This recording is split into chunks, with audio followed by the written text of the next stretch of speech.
pagdiriwang ng Flores de Mayo, ito yung rurok natin. Ito yung panapos natin sa pagdiriwang ng Flores de Mayo.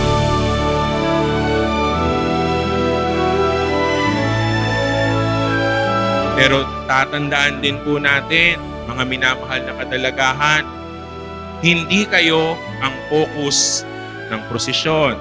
Ang focus ay ang mahal na ina, si Maria, ang reyna ng mga bulaklak.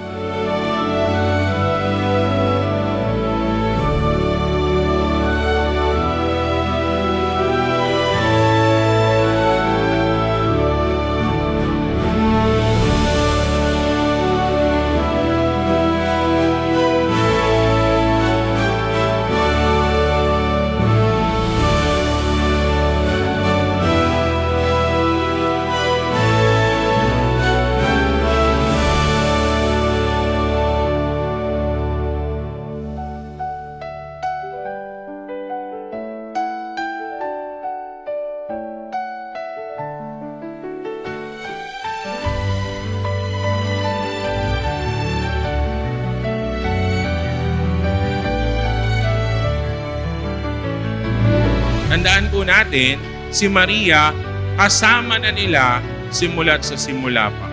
Kaya hindi lang po siya laging nasa background. Siya po ay kasalo sa pagdating ng Espiritu Santo. Siya din mismo, siya ang unang tumanggap sa Espiritu Santo. Kaya tayo sumasagala kasi inaabayan natin ang mahal na Birhen. So in short, lahat po ng sagala, abay lang. At pag sinabing abay, hindi ikaw yung focus. Nasa gilid ka lang ng mahal na ina.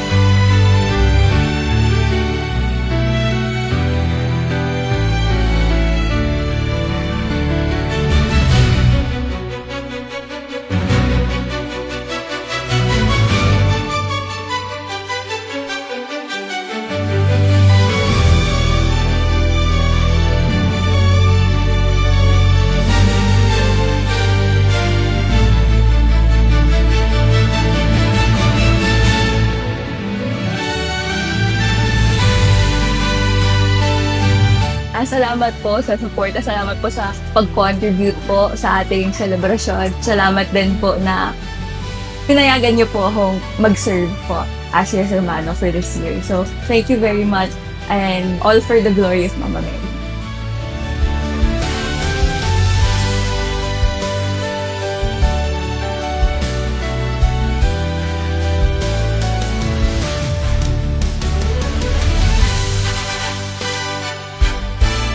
Habang tayo'y nabubuhay, laging may pag-asa.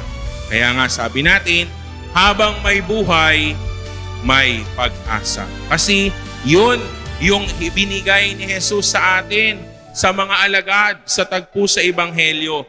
Hindi niya inalis ang pag-asa sa kanila, bagkus binigyan pa nila siya. Kaya nga po, ang huling nawawala sa isang taong yumayao ay pag-asa. Kaya naman, sana habang tayo nabubuhay, patuloy tayong kumapit na meron tayong aasaming pag-asa mula sa Diyos.